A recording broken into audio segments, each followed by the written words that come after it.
നമ്മൾ ദാനിയേലിൻ്റെ പുസ്തകം, പഴയ നിയമ പ്രവാചകന്മാരിൽ വലിയ 4 പ്രവാചകന്മാരിൽ ഒരാളായ ദാനിയേലിൻ്റെ പുസ്തകം നമ്മൾ പഠിക്കുമ്പോൾ, ദാനിയേലിൻ്റെ പുസ്തകം അത് 12 അധ്യായം വരെ നമുക്ക് സത്യവേദ പുസ്തകങ്ങളിൽ കാണാൻ സാധിക്കും.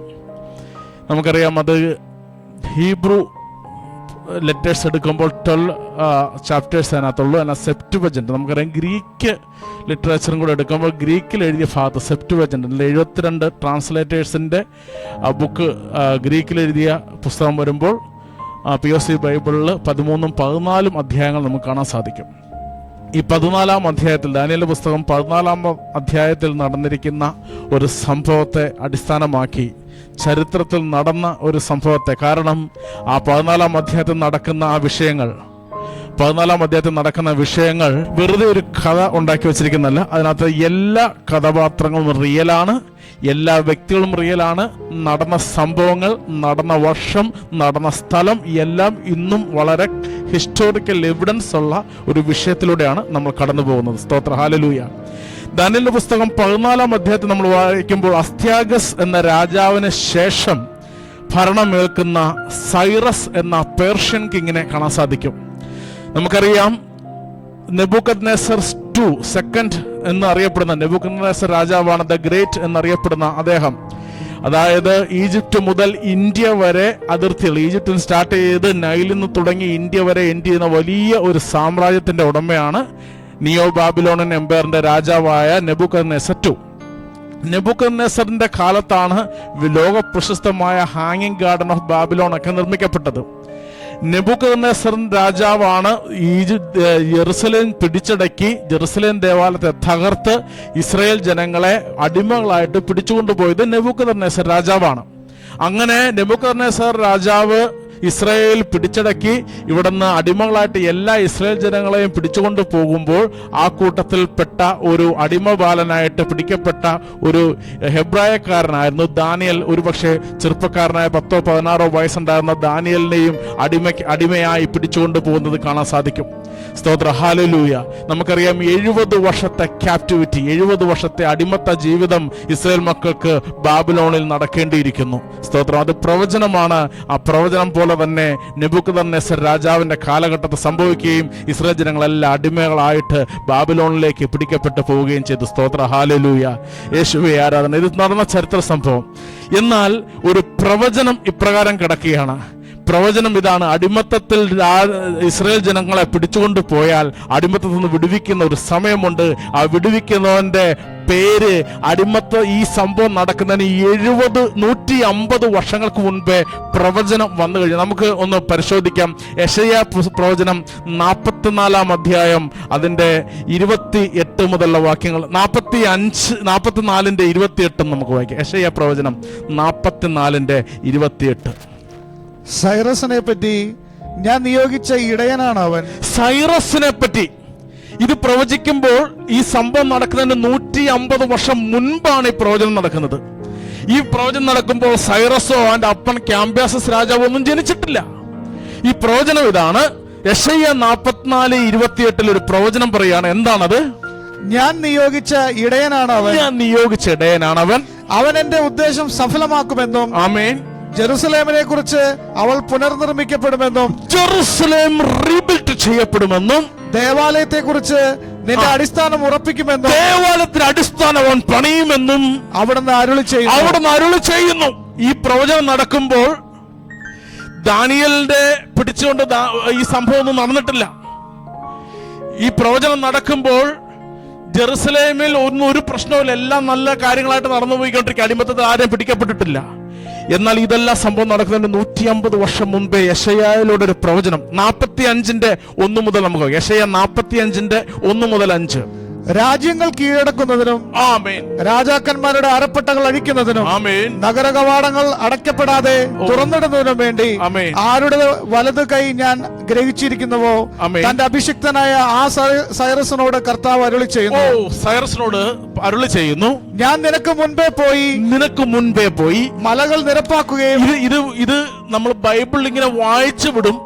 പക്ഷെ ഇതിന്റെ ഈച്ച് ആൻഡ് എവരി വാക്കുകൾ സംഭവിച്ചതാണ്, ചരിത്രത്തിലുള്ളതാണ്. വായിക്കാം. പിച്ചളവാതിലുകൾ തകർക്കുകയും ഇരുമ്പോടാമ്പലുകൾ ഒടിക്കുകയും ചെയ്യും. നിന്നെ പേര് ചൊല്ലി വിളിക്കുന്ന ഇസ്രായേലിന്റെ കർത്താവായ ദൈവം ഞാനാണെന്ന് നീ അറിയേണ്ടതിന് അന്ധകാരത്തിലെ നിധികളും രഹസ്യ ധനശേഖരവും ഞാൻ നിനക്ക് തരും. ഹല്ലേലൂയ. ഈ ചരിത്രത്തിലൂടെ നമുക്ക് പെട്ടെന്നൊന്ന് പോകാം. ബാബിലോൺ എംപയർ എന്ന് പറഞ്ഞ വളരെ ശക്തിയേറിയ രാജ്യമാണ്. അക്കാലത്തെ ഏറ്റവും ശക്തിയേറിയ രാജ്യമാണ് ബാബിലോൺ എംപയർ.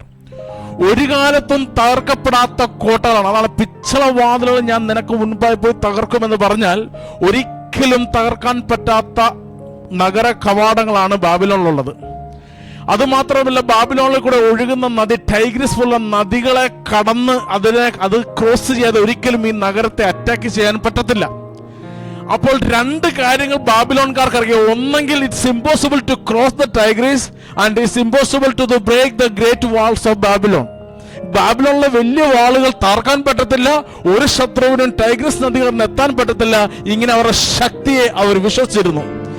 അത് തകർക്കുന്നത് ഇത് രണ്ടും ഒരുപോലെ സംഭവിക്കുന്നത് ഇമ്പോസിബിൾ ആണ്. അത് കാരണം അവരവരുടെ രാജ്യത്തിന്റെ ശക്തിയിൽ വളരെ അഹങ്കരിച്ചിരുന്ന ഒരു കാലഘട്ടമാണ്. അവിടെയാണ് കർത്താവ് പറയുന്നത്, വാഗ്ദാനം നൽകി യെശയ്യാ 40 ഞാൻ നിനക്ക് മുൻപായി പോവും. എന്തൊക്കെയാ പറയുന്നത്? പിച്ചള വാതിലുകൾ തകർക്കും, പിന്നെ നദികളെ വറ്റിക്കുന്നൊരു കാര്യം പറയുന്നു.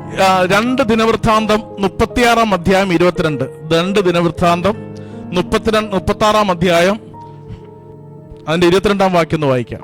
2 ദിനവൃത്താന്തം 36:22. ജെറമിയ വഴി കർത്താവ് അരുളി ചെയ്ത വചനം നിവൃത്തിയാകേണ്ടതിന് പേർഷ്യ രാജാവായി സൈറസ് ഭരണം തുടങ്ങിയ 1-ാം ആണ്ടിൽ തന്നെ സാമ്രാജ്യത്തിലെങ്ങും ഈ കൽപ്പന വിളംബരം ചെയ്യാനും അത് എഴുതി പ്രദർശിപ്പിക്കാനും കർത്താവ് അവനെ ഉത്തേജിപ്പിച്ചു. പേർഷ്യ രാജാവായി സൈറസ് ആജ്ഞാപിക്കുന്നു, ആകാശത്തിന്റെ ദൈവമായ കർത്താവ് ഭൂമിയിലെ എല്ലാ രാജ്യങ്ങളെയും എനിക്ക് കീഴ്പ്പെടുത്തിയിരിക്കുന്നു. യൂദായിലെ ജെറുസലേമിൽ അവിടത്തേക്ക് ഒരു ആലയം പണിയാൻ അവിടുന്ന് എന്നോട് കൽപ്പിച്ചിരിക്കുന്നു. അവിടുത്തെ ജനത്തിൽപ്പെട്ട ആരെങ്കിലും നിങ്ങളുടെ ഇടയിൽ ഉണ്ടെങ്കിൽ അവൻ പുറപ്പെടട്ടെ. അവന്റെ ദൈവമായ കർത്താവ് അവനോടുകൂടെ ഉണ്ടായിരിക്കട്ടെ. സ്തോത്ര. ഹല്ലേലൂയ. യേശുവേ ആരാധന. ദൈവത്തെ സ്തുതിക്കുക. ഹല്ലേലൂയ. യേശുവേ ആരാധന, യേശുവേ ആരാധന, യേശുവേ ആരാധന, യേശുവേ ആരാധന, യേശുവേ ആരാധന, യേശുവേ ആരാധന. ഇതെല്ലാം നമ്മൾ ഈ പറയുന്ന ബൈബിൾ ഇവന്റ്സ് ഒക്കെ ചരിത്രത്തിൽ റെക്കോർഡഡ് ആണ്. അതെല്ലാം ചരിത്രവുമായിട്ട് വളരെ മാച്ചിങ് ആണ്. ഇതൊരു ഇമാജിനേറ്റീവ് സ്റ്റോറി അല്ല. ഇത് നടക്കുന്നത്, ഇപ്പോൾ നമ്മൾ പറയാൻ പോകുന്ന സംഭവം നടക്കുന്നത് BC 536 നടക്കുന്ന ഒരു സംഭവമാണ്. ദാനിയേൽ പ്രവചനം 14-ാം അധ്യായത്തിലൂടെ നമ്മൾ കാണാൻ സാധിക്കും. നമ്മൾ വിഷയത്തിലേക്ക് വരാം. സൈറസ് രാജാവിനെ പറ്റി 30 തവണ ബൈബിളിനകത്ത് പറയുന്നുണ്ട്. അവനെപ്പറ്റി ആദ്യം പറയുന്നത് തന്നെ അവൻ ജനിക്കുന്നതിന് 150 വർഷം മുമ്പുള്ള യെശയ്യാ പ്രവചനമാണ്. BC 539 മുതൽ 530 വരെ ബാബിലോൺ ഭരിച്ച ഒരു രാജാവാണ് സൈറസ്. ശക്തിയേറിയ രാജാവാണ്, പേർഷ്യൻ കിങ് ആണ്. നെബൂഖദ്നേസറിന്റെ കാലഘട്ടത്തിന് ശേഷം, അവന്റെ തലമുറയ്ക്ക് ശേഷം പിന്നീട് വന്ന 2 സാമ്രാജ്യത്വ ശക്തിയാണ് മെദിയയും പേർഷ്യനും. മീഡിയ എന്ന് ഇംഗ്ലീഷിൽ എഴുതും, മെദിയ എന്ന് വിളിക്കും. മെദിയയും പേർഷ്യനും ഇങ്ങനെ 2 രാജ്യങ്ങൾ ചേർന്നാണ് പിന്നീട് ബാബിലോൺ ഭരിച്ചത്. അതിൽ മെദിയ രാജാവാണ് നമ്മൾ നേരത്തെ വായിച്ച അസ്ത്യാഗസ് രാജാവ്. മെദിയ രാജാവാണ്. ഇവർ രണ്ടുപേരും ചേർന്നാണ് ഈ രാജ്യം ഭരിക്കുന്നത്. അസ്ത്യാഗസ് രാജാവിന് ശേഷം ബാബിലോൺ ഭരിച്ചത് ശക്തനായ പേർഷ്യൻ രാജാവായ സൈറസ് ആണ്. സ്തോത്ര. ഹല്ലേലൂയ.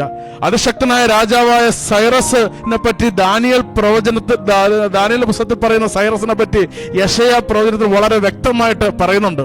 സ്തോത്ര. ഹല്ലേലൂയ. ക്യാപ്റ്റിവിറ്റിയിൽ പിടിച്ചുകൊണ്ടുപോയ ഇസ്രായേൽ ജനത്തെ അടിമത്തത്തിൽ നിന്ന് മോചിപ്പിക്കാൻ ദൈവം തെരഞ്ഞെടുത്ത അഭിഷിക്തനായ ദാനിയേൽ, സൈറസേ, അഭിഷിക്തനായ ഖോരശേ, അഭിഷിക്തനായ സൈറസേ എന്ന് പേര് ചൊല്ലി കർത്താവ് വിളിച്ചവൻ ഈ സൈറസ് ആണ്. സ്തോത്ര. ഹല്ലേലൂയ. യേശുവേ ആരാധന. അങ്ങനെ BC 536 ഒരു ദിവസം ദാനിയേൽ ആ രാജ്യത്തെ ഏറ്റവും പ്രമുഖനായ ഒരു ജ്ഞാനിയായിട്ടാണ് ദാനിയേൽ അറിയപ്പെടുന്നത്. രാജാവിന്റെ ഏറ്റവും അടുത്ത മിത്രം, എല്ലാ ജ്ഞാനികളിലെയും ടോപ്പ്. 4 സാമ്രാജ്യത്ത് അല്ലെങ്കിൽ 4 രാജാക്കന്മാരുടെ പ്രധാന മന്ത്രി പദം വരെ അലങ്കരിച്ച ദാനിയേൽ സൈറസിന്റെ കൂടെ നിൽക്കുകയാണ്. ആ രാജ്യത്തിലെ ഏറ്റവും പ്രധാനിയായ വളരെ രാജാവിന്റെ സുഹൃത്തായ ദാനിയേൽ. അങ്ങനെ ദാനിയേൽ സൈറസ് രാജാവിന്റെ മുമ്പേക്ക് സൈറസ് പറയുകയാണ്, ദാനിയേലേ, ബാബിലോണിൽ ബേൽ എന്ന് പറഞ്ഞ ഒരു പ്രതിഷ്ഠയുണ്ട്. നിനക്കറിയാവോ ദാനിയേൽ? ദാനിയേലെ, ബേൽ വളരെ ശക്തനാണ്. ഇത്ര ശക്തനായ ഒരു രാജാവ്, ഇത്ര ശക്തനായ ഒരു ദേവൻ നമ്മുടെ നാട്ടിലുണ്ടായിട്ടും ദാനിയേൽ നീ അതിനെ ബഹുമാനിക്കാത്തത് എന്താ? ഇതാണ് സൈറസിന്റെ ചോദ്യം. കാര്യം സൈറസിന്റെ പേര് ബൈബിളിനകത്തുണ്ട്. ദൈവം ബൈബിളിൽ സൈറസിനെ പറ്റി അഭിഷിക്തനായ സൈറസ് എന്നൊക്കെ പറഞ്ഞിട്ടുണ്ടെങ്കിലും പേർഷ്യൻ രാജാവാണ്. അവൻ വന്നു നിൽക്കുന്നത് പേർഷ്യയിൽ നിന്നാണ്. അവൻ അന്യ ആരാധനയാണ്. അവന് ദൈവത്തിന്റെ വചനത്തെ ഒന്നും അറിയത്തില്ല.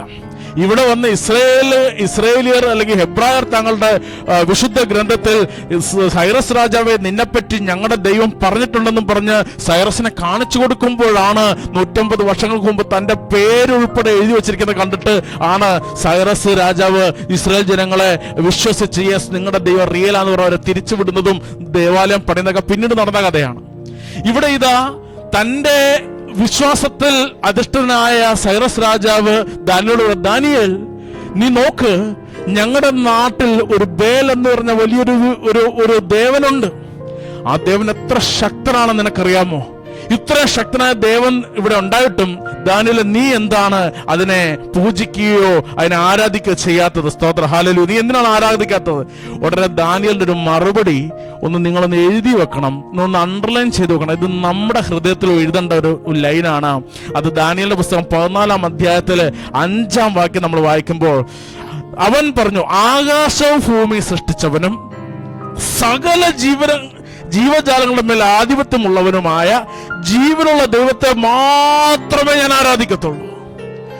ദാനിയേലിന്റെ ഒരു വിശ്വാസ പ്രഖ്യാപനം ഇന്ന് കാലത്തും നമ്മുടെ ഇടയിലില്ല. നിങ്ങളുടെ നാട്ടിൽ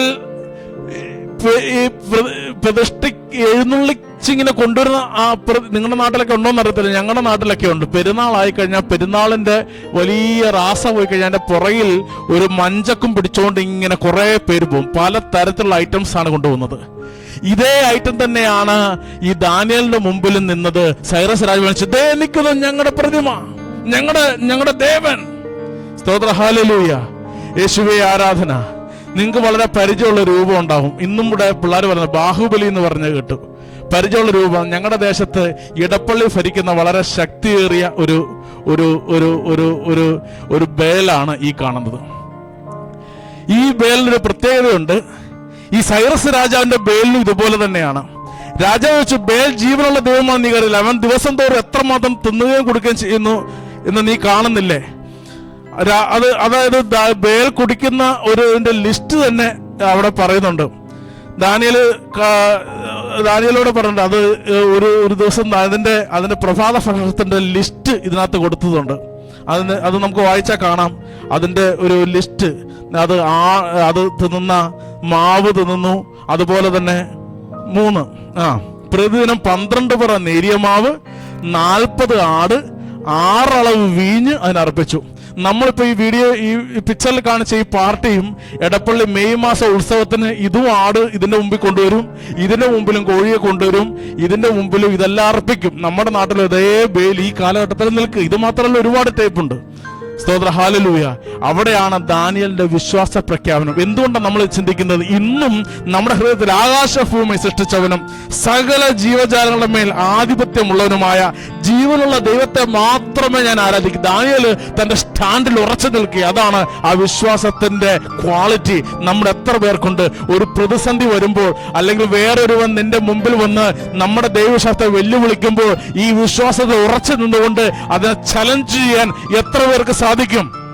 സ്തോത്ര, ഹല്ലേലൂയ. ചില ഓൺലൈൻ ഡിബേറ്റുകളിൽ ചിലർ വന്ന് അറേബ്യൻ മതക്കാർ വന്നിട്ട് പറയും, your Jesus is not God.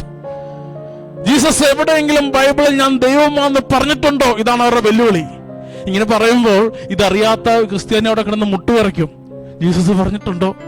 ദൈവമാണെന്ന് യേശു പറഞ്ഞിട്ടുണ്ടോ? സ്തോത്ര, ഹല്ലേലൂയ. യേശുവേ ആരാധന. യേശുവെ ആരാധിക്കുന്നു.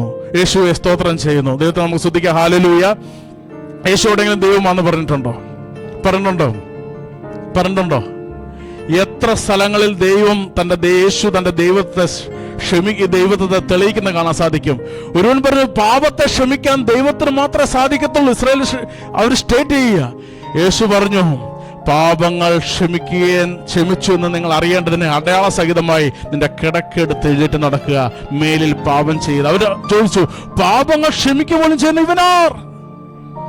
അബ്രാഹത്തിന് മുമ്പേ ഞാനുണ്ട്, നിനക്ക് ഇനി 50 വയസ്സായിട്ടില്ലല്ലോ.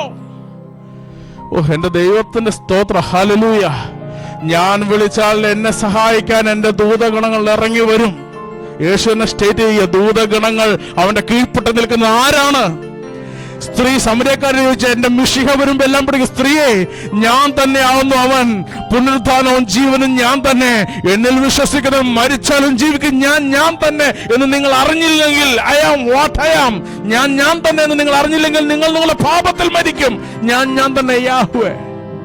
യേശു പറയുന്നുണ്ട്. അപ്പോൾ ഇപ്പോഴും യേശുവിനെ പറ്റി ആരെങ്കിലും ചോദ്യം ചെയ്താലും മിണ്ടാതെ പോവുകയല്ല വേണ്ടത്. ഇതുപോലെ തന്നെ ബയലിനെ വെച്ച് അവിടെ തെളിയിക്കാൻ ശ്രമിക്കുന്നത് സൈറസ് എന്ന പേർഷ്യൻ കിങ് ആണ്. സൈറസ് നിസ്സാരക്കാരനല്ല. സൈറസിന്റെ ചരിത്രം പിടിച്ചാൽ ഞെട്ടിപ്പോകും. യുദ്ധവീരനായ, താൻ ചെന്ന രാജ്യങ്ങളെല്ലാം കീഴടക്കിയ അതിശക്തനായ രാജാവാണ് സൈറസ്. ഒരിക്കലും ബാബിലോണിൽ എത്താൻ പറ്റില്ല എന്ന് ജനങ്ങൾ വിശ്വസിച്ചിരുന്ന ആ വലിയ ടൈഗ്രിസ് നദിയെ കനാലുകൾ വെട്ടി വറ്റിച്ച് വരണ്ട നിലത്തുള്ള കടന്ന് അന്ന് രാത്രി ഇസ്രായേൽ ബാബിലോൺ ദേശത്തെ ജനങ്ങൾ ഭയത്തോടെ, അല്ലെങ്കിൽ ഒരിക്കലും തകരില്ലെന്ന് വിശ്വസിച്ച കോട്ടകളെ തകർത്ത്, ഇരുമ്പോടാമ്പുകളെ തകർത്ത് നാശമാക്കി ബാബിലോൺ ദേശത്തെ, കീഴടക്കാൻ പറ്റുന്ന ദേശത്തെ കീഴടക്കിയ അതിശക്തനായ സൈറസ് ആണ് ദാനിയേൽ മുമ്പിൽ പറയുന്നത്, ദേ നീ ബേലിനെ ആരാധിക്കുക. ദാനിയേൽ ഡിനേ ചെയ്തു. ഒരു ചക്രവർത്തി വെല്ലുവിളിച്ചാൽ പോലും തന്റെ വിശ്വാസത്തെ കളയാൻ ദാനിയേൽ അവിടെ സമ്മതമല്ല. സ്തോത്ര, ഹല്ലേലൂയ. ചക്രവർത്തിയുടെ മുൻപിൽ, അതിശക്തനായ ചക്രവർത്തിയാണ് പറഞ്ഞത്, ആരാധിക്കുക. നോ, നീ എന്നെ കൊന്നാലും ഞാനത് ആരാധിക്കത്തില്ല. ദാനിയേലോട് തമാശ രൂപേണ ചിരിച്ചുകൊണ്ടാ പറയുന്നത്, നിന്റെ ബേല് തിന്ന ആടും നിന്റെ ബേല് തിന്ന മാവും അത് തിന്ന 12 പേരെ നേരിയ മാവൊക്കെ എന്താന്ന് എനിക്കറിയാം. സ്തോത്ര, ഹല്ലേലൂയ. ജ്ഞാനത്താൽ ദൈവം വെളിപ്പെടുത്തിയിരിക്കുകയാണ്, വിഗ്രഹങ്ങൾ ഒരു നാളും ഭക്ഷിക്കത്തില്ല. വിഗ്രഹങ്ങൾ ഒരു നാളും അത്ഭുതം ചെയ്യാൻ, വിഗ്രഹങ്ങളുടെ മേൽ നടക്കുന്ന അത്ഭുതങ്ങളാണെങ്കിൽ പോലും അത് അന്ധകാര ശക്തി ചെയ്യുന്നതാണെന്ന് ദാനിയേൽ തന്നെ ജ്ഞാനത്തിൽ അറിഞ്ഞിരുന്നു. സ്തോത്ര, ഹല്ലേലൂയ. നമ്മുടെ നാട്ടിലും ഒരുപാട് വിഗ്രഹങ്ങൾ, അത്ഭുതം പ്രവർത്തിക്കുന്ന വിഗ്രഹങ്ങളുണ്ട്. നിങ്ങൾ സ്റ്റിഗ്മാറ്റ എന്ന് കേട്ടിട്ടുണ്ടോ? രക്ത കണ്ണുനീർ വാർക്കുന്ന വിഗ്രഹങ്ങൾ. വിഗ്രഹങ്ങളാണ് കണ്ണുനീർ വാർക്കുന്നത്. ഒരിക്കൽ ഞങ്ങളുടെ കൂട്ടത്തിൽ പ്രേരണ വന്നിരിക്കുന്ന സഹോദരൻ ഞങ്ങളെ വിളിച്ചുകൊണ്ട് പോയി, വാ ഇവിടെ അടുത്തൊരു ചാപ്പിൽ വലിയ അത്ഭുതം നടക്കുന്നു. ഞങ്ങളെല്ലാം കാണാൻ പോയി. അവിടെ ചെല്ലുമ്പോൾ ഏതോ ഒരു രൂപത്തിൽ നിന്ന്, ക്രൂശിത രൂപമല്ല കേട്ടോ, വേറെ ഏതോ രൂപത്തിൽ നിന്ന് ഇങ്ങനെ വെള്ളത്തുള്ളികൾ ഇങ്ങനെ വീണുകൊണ്ടിരിക്കുക. ആൾക്കാരെല്ലാം വന്ന് കുപ്പിയിൽ പിടിക്കുന്നു, അങ്ങനെ പിടിക്കുന്നു. അന്ന് കാലത്ത് ഞങ്ങൾ ഇതെല്ലാം കാണാൻ പോകും. അങ്ങനെ ഇരിക്കെ ഒരു വീട്ടിൽ വീണ്ടും ഒരു അത്ഭുതം. ഒരു വീട്ടിൽ ഒരു പേപ്പറിൽ ഒരു പിക്ചറിൽ നിന്ന് രക്തക്കണ്ണുനീർ വന്നുകൊണ്ടിരിക്കുകയാണ്. ആ ഭവനത്തിലെ ആൾക്കാരെല്ലാം എന്നിട്ട് ഈ പിക്ചർ അവിടെ ഇടവപ്പള്ളി കൊണ്ടുവച്ചേക്കും. ആൾക്കാർ ആ വീട്ടിൽ വരുന്നു. അപ്പോൾ അവർ പറഞ്ഞു, ഞങ്ങൾ രക്തക്കൊന്ത എന്ന് പറഞ്ഞൊരു കൊന്ത ചൊല്ലാറുണ്ടെന്നൊക്കെ പറയുന്നു. ഈ വീട് കണ്ടു കഴിഞ്ഞാൽ കാവിനകത്തിരിക്കുന്നൊരു വീടാണ് ശരിക്കും. എന്നൊരു അന്ധകാരം നിറഞ്ഞ, ഒരു ഇരുട്ട് നിറഞ്ഞ വീട്. അപ്പം ഞങ്ങളും അത്ഭുതപ്പെട്ടു. രക്തക്കണ്ണുനീരൊക്കെ വന്ന ഈ വീടിരിക്കുന്ന അന്ധകാരത്തിൽ അന്നറിയത്തില്ല. പിന്നീടാണ് മനസ്സിലായത് ആരാണ് അതിൻ്റെ പിന്നിൽ പ്രവർത്തിക്കുന്നതെന്ന്. നമ്മുടെ പ്രിയ മുംബൈ റോയ്ബറിന്റെ ഭവനത്തിൽ ഒരു പിക്ചർ ഉണ്ടായിരുന്നു.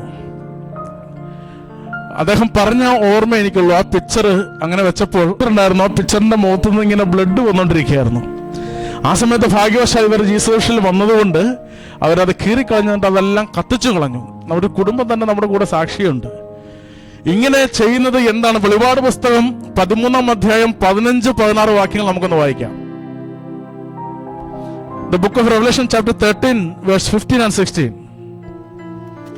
മൃഗത്തിന്റെ പ്രതിമയ്ക്ക് ജീവശ്വാസം പകരാൻ അതിന് അനുവാദം കൊടുക്കപ്പെട്ടു. ആമേൻ. പ്രതിമയ്ക്ക് സംസാരശക്തി ലഭിക്കുന്ന തരത്തിൽ വിഗ്രഹങ്ങൾ അത്ഭുതം ചെയ്തത് അന്ധകാരമാണ്. ബൈബിൾ സ്റ്റേറ്റ് ചെയ്തു കഴിഞ്ഞു. പ്രതിമയിൽ അന്ധകാരം ശക്തി പകർന്ന് അതിന് സംസാരിക്കാൻ, വളരെ വളരെ അന്ധകാരത്തിന്റെ പ്രവൃത്തികൾ അതിന്റെ മേൽ നടത്താൻ, അത്ഭുതം നടത്താൻ നമ്മുടെ ഭവനത്തിൽ ഇങ്ങനത്തെ ഒരു അനുഭവം ഉണ്ടായതിന്റെ അർത്ഥം അന്ധകാരം അവിടെ ക്ലെയിം ചെയ്യുന്നു. സ്തോത്ര, ഹല്ലേലൂയ. പറഞ്ഞു വരുന്നതിന്റെ അർത്ഥം യേശുവെ ആരാധിക്കുന്നു. വിഗ്രഹ ആരാധനയുടെ പുറകെ പോകുന്നൊരു സമൂഹമാണ് ഇന്നും നമ്മുടെ നാട്ടിൽ നിലനിൽക്കുന്നത്. നിങ്ങളുടെ നാട്ടിലേക്ക് ഉണ്ടെന്നല്ല. കഴിഞ്ഞ ദിവസം ഞാൻ വീട്ടിലേക്ക് ഇങ്ങനെ ചെണ്ട കൊട്ടുന്ന ഒച്ച എന്താണെന്നറിയാൻ വേണ്ടി പിട്ടത്തിറങ്ങി നോക്കിയപ്പോൾ ഞാൻ വിചാരിച്ചു അടുത്തുള്ള ക്ഷേത്രത്തിൽ നിന്ന് എഴുന്നള്ളത്ത് വരുന്ന. അതൊന്നും അല്ല, ഒരു പ്ലേറ്റിനകത്ത് അമ്പും പിടിച്ചുകൊണ്ട് നടക്കുന്ന. നിങ്ങളുടെ നാട്ടിലുണ്ടോന്ന് അറിയത്തില്ല, ഞങ്ങളുടെയൊക്കെ നാട്ടിലുണ്ട്. ഒരു പ്ലേറ്റിനകത്ത് ഒരു അമ്പ് എടുത്തുകൊണ്ട് ചെണ്ടയും കൊട്ടിക്കൊണ്ട് നടക്കുക. ഇതും ബൈബിളും എന്ത് അമ്പ് പെരുന്നാൾ ഇതിനകത്ത് കാണാൻ സാധിക്കും. ഈ പ്ലേറ്റിനകത്ത് കിടക്കുന്ന ഈ അമ്പ് എഴുന്നള്ളിപ്പിച്ചിട്ടാണ് ജനങ്ങൾ ഇങ്ങനെ നടക്കുന്നത്. ദാനിയേൽ വിശ്വാസത്തോട് പറയാ, ഞാൻ ജീവനുള്ള ദൈവത്തെ മാത്രമേ ആരാധിക്കത്തുള്ളൂ. നമ്മുടെ മുൻപിലാണ് വിശ്വാസത്തിൽ ഉറച്ചിരിക്കുന്നത്. ചക്രവർത്തി പറഞ്ഞു, നീ പോയി ബേലിനെ ആരാധിക്കുന്നോ? ഞാൻ ആരാധിക്കത്തില്ല എന്ന് മാത്രമല്ല, ദാനിയേൽ അവിടെ തെളിയിക്കുന്നവിടെ കാണാൻ സാധിക്കും. ദാനിയേല് സൈറസ് രാജാവിനെ കൂടെ കൂട്ടി ആ ക്ഷേത്രത്തിന്റെ അകത്ത് ചെല്ലുന്നത് കാണാൻ സാധിക്കും. ആ ക്ഷേത്രത്തിൽ വലിയൊരു പ്രതിമ നിൽക്കുക. ആ ക്ഷേത്രത്തിന്റെ മാതൃക ഒരുപക്ഷെ നമുക്കിവിടെ ഇപ്പൊ കാണിക്കാം. പഴയ ബേലിന്റെ ക്ഷേത്രം എപ്രകാരമാണ് ഇരുന്നത്.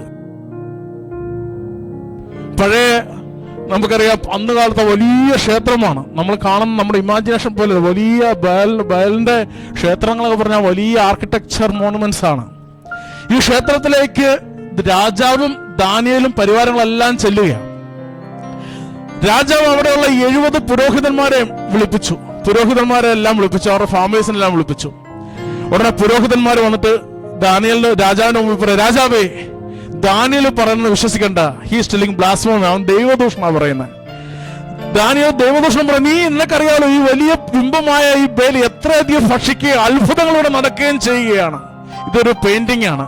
ആ ദേവാലയത്തിൽ ബാലിന്റെ ആലയത്തിൽ ദാനിയേലും സൈറസ് രാജാവ് നിൽക്കുന്ന ഒരു പെയിന്റിംഗ് ആണിത്.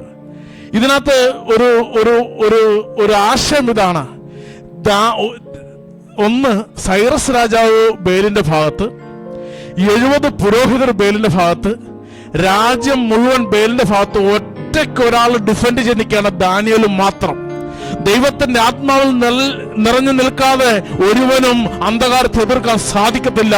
അന്ധകാര ശക്തി ബലപ്പെട്ടിരിക്കുന്ന സ്ഥലത്താണ് ദാനിയേൽ വെല്ലുവിളിക്കുന്നത്. വെല്ലുവിളിക്കുന്ന നിസ്സാരക്കാരല്ല, പുരോഹിതരെയും ഒരു രാജ്യത്തെയും സൈറസ് രാജാവിനെയും കൂടെയാണ് വെല്ലുവിളിക്കുന്നത്. ദാനിയേൽ പറഞ്ഞു, രാജാവേ, അവരെല്ലാം വിളിച്ച് നീ കാര്യങ്ങളെല്ലാം ചോദിക്കുക. ഉടനെ അവര് പറഞ്ഞു, ദാനിയേൽ പറയുന്നത് ദൈവദൂഷണമാണ്. നീ കണ്ടില്ലേ, ബേൽ എന്ത് അത്ഭുതം ചെയ്യുന്നതാണ്. വിഗ്രഹങ്ങൾ, ഈ വിഗ്രഹം ഇത്രയും ഭക്ഷണമൊക്കെ കഴിക്കുന്ന ജീവനുള്ള വിഗ്രഹമാണിത്. അതിനെയാണ് ദാനിയേൽ കുറ്റം പറയുന്നത്. ഒരു കാര്യം ചെയ്യ്, ഇന്ന് നമുക്കൊരു പന്തയം വെക്കാം. സൈറസ് രാജാവിനോട് പുരോഹിതൻ പറഞ്ഞു, ഇന്ന് ഒരു കാര്യം ചെയ്യ്, നീ ഈ ബേൽ എന്നും കഴിക്കുന്ന അത്രയും ഭക്ഷണം ഇന്ന് ഈ ബേലിന്റെ മുമ്പിൽ കൊണ്ടുവെക്കുക. എന്നിട്ട് എന്ത് ചെയ്യണം, ആ ബേലിന്റെ ടെമ്പിൾ ഇന്ന് രാത്രി നീ അത് ലോക്ക് ചെയ്തിട്ട് രാജാവിന്റെ രാജകീയ മുദ്ര വെച്ചിട്ട് നീ അതെന്ത് സീൽ ചെയ്യണം. നാളെ അത്ഭുതം സംഭവിക്കുകയോ ഇല്ലയോ എന്ന് നമുക്കറിയാം. ഇതാണ് പുരോഹിതർ വെച്ച വെല്ലുവിളി. നാളെ രാവിലെ വാതിൽ തുറക്കുമ്പോൾ, രാജകീയ മുദ്ര പൊട്ടിച്ച് വാതിൽ തുറക്കുമ്പോൾ ബേൽ ഈ ഭക്ഷണം മുഴുവൻ തിന്നിട്ടുണ്ടെങ്കിൽ ദാനിയേൽ വധിക്കപ്പെടണം. അവൻ ദൈവദൂഷണം പറഞ്ഞിരിക്കുകയാണ്. സ്തോത്ര, ഹല്ലേലൂയ. ഈ എഗ്രിമെന്റിൽ ദാനിയേൽ ഏറ്റെടുത്തു. ദാനിയേൽ ധൈര്യമായിട്ട് ഞാൻ ഈ വെല്ലുവിളി ഏറ്റെടുക്കുക. കാരണം ദാനിയേലിനറിയാം, ജീവിക്കുന്ന ദൈവത്തെ, വളരെ ശക്തിയുള്ള ദൈവത്തെ, ഏകസത്യ ദൈവത്തെ അനുഭവിച്ചറിയ ദാനിയേലിനറിയാം ഇവര് വ്യാജമാണ് പ്രവർത്തിക്കുന്നത്. ഓക്കെ, വെല്ലുവിളി സ്വീകരിച്ചു. സൈറസ് രാജാവ് പറഞ്ഞു, ആ ഭക്ഷണ സാധനങ്ങളെല്ലാം ബേലിന്റെ കൊണ്ട് വെക്കട്ടെ. ബേലിന്റെ മുമ്പിൽ എല്ലാ ഭക്ഷണ സാധനങ്ങളും കൊണ്ട് നിർത്തി. വാതിലടക്കുന്നതിന് മുമ്പ് ദാനിയേൽ ഒരു കാര്യം കൂടെ സൈറസ് രാജാവിനോട്, രാജാവേ, ഒരു കാര്യം കൂടെ ചെയ്യാം. എല്ലാരെയും പുറത്താക്കിയ ശേഷം ഒരല്പം ചാരം കൊണ്ടുവന്നിട്ട് ആ നിലത്ത് ദാനിയേൽ ഇങ്ങനെ വിതറി. ചാരം നിലത്തെല്ലാം വിതറി, ആരും കണ്ടില്ല, രാജാവും ദാനിയേലും മാത്രമേ ഉള്ളൂ. ആ നിലത്ത് ചാരം വിതറിട്ട് പറഞ്ഞു, ഓക്കെ, ഇനി നീ ലോക്ക് ചെയ്തു. വാതിലടച്ചു, മുദ്ര വെച്ചു, രാജകീയ സീലുണ്ട്, അതിന്റെ മേലെ സീൽ ചെയ്തു. അവർ പുറത്തുപോയി. പിറ്റേ ദിവസം രാവിലെ രാജാവും സൈറസ് രാജാവും ദാനിയേലും മെല്ലെ ഈ ബാലിന്റെ ക്ഷേത്രത്തിൽ എത്തി. സൈറസ് രാജാവ് ദാനിയേലെ പോയി ഒന്ന് ചെക്ക് ചെയ്യ്, മുദ്രയെല്ലാം കറക്റ്റ് അല്ലേ, സീല കറക്റ്റ് അല്ലേ, ആരെങ്കിലും അത് ഓപ്പൺ ചെയ്തിട്ടുണ്ടോ ഒന്ന് കറക്റ്റ് ഒന്ന് ചെക്ക് ചെയ്യ്. ഉടനെ ദാനിയേൽ ചെന്ന് എല്ലാം ചെക്ക് ചെയ്തു. ഒരു മാറ്റവുമില്ല, സീൽ അങ്ങനെ തന്നെയുണ്ട്, രാജകീയ മുദ്ര അവിടെ തന്നെയുണ്ട്, വാതിൽ കറക്റ്റ് ആയിട്ട് ലോക്കാണ്, എല്ലാം ഭദ്രമാണ്. ദാനിയേൽ സൈറസിനോട്, സൈറസ്, എവറിത്തിങ് ഈസ് ഓക്കെ, വാതിൽ ലോക്ക്ഡ് ആണ്, സീലുണ്ട്, ഒന്നും പ്രശ്നമില്ല, ഓക്കെ. അങ്ങനെ രാജാവ് വന്നു. രാജാവ് എല്ലാവരും പരിവാരങ്ങളെല്ലാം ചേർന്ന് വന്നു. അവരും ആ സീൽ പൊട്ടിച്ചു. ടെമ്പിളിന്റെ വാതിൽ ഓപ്പൺ ചെയ്തു. വാതിൽ തുറന്നു. അത്ഭുതം! വെച്ച് കഴിഞ്ഞ 12 പറ മാവും ആടുകളും വെച്ച് കഴിഞ്ഞ എണ്ണയും എല്ലാം ഫിനിഷ്ഡ്. രാജാവ് സന്തോഷം കൊണ്ടോട്ട് മതി പറഞ്ഞു. രാജാവ് അട്ടഹസിച്ചിട്ട് ദാനിയേലിനെ നോക്കി, ദാനിയേൽ, കണ്ടില്ലേ ഈ ബാൽ എത്ര സത്യമുള്ള ദൈവമാണ്, നീ മാത്രമാണ് കുറ്റം പറഞ്ഞത്, നോക്കിക്കേ, ബാൽ അത്ഭുതം ചെയ്തിരിക്കുന്നു. ദാനിയേൽ ആ നിന്ന സ്റ്റാൻഡിൽ നിന്ന് ഒരണുവിട പോലും മാറിയിട്ടില്ല. വളരെ കൂളായിട്ട് ദാനിയേൽ ഇരുന്നു. എല്ലാം കഴിഞ്ഞ് ദാനിയേൽ ഒരു കാര്യം സൈറസിനോട് ചോദിച്ചു, സൈറസ്, നീ വലിയ രാജാവല്ലേ, ഈ നിലത്തേക്കൊന്ന് നോക്കിക്കേ. തലേദിവസം രാത്രി അവർ വിതറിയ ചാരം ദാനിയേലിനും രാജാവിനും മാത്രമേ അറിയത്തുള്ളൂ. രാജാവ് നിലത്തേക്ക് നോക്കിയപ്പോൾ കുഞ്ഞുങ്ങളുടെ, സ്ത്രീകളുടെ, പുരുഷന്മാരുടെ കാൽപ്പാടുകൾ. സ്തോത്ര, ഹല്ലേലൂയ.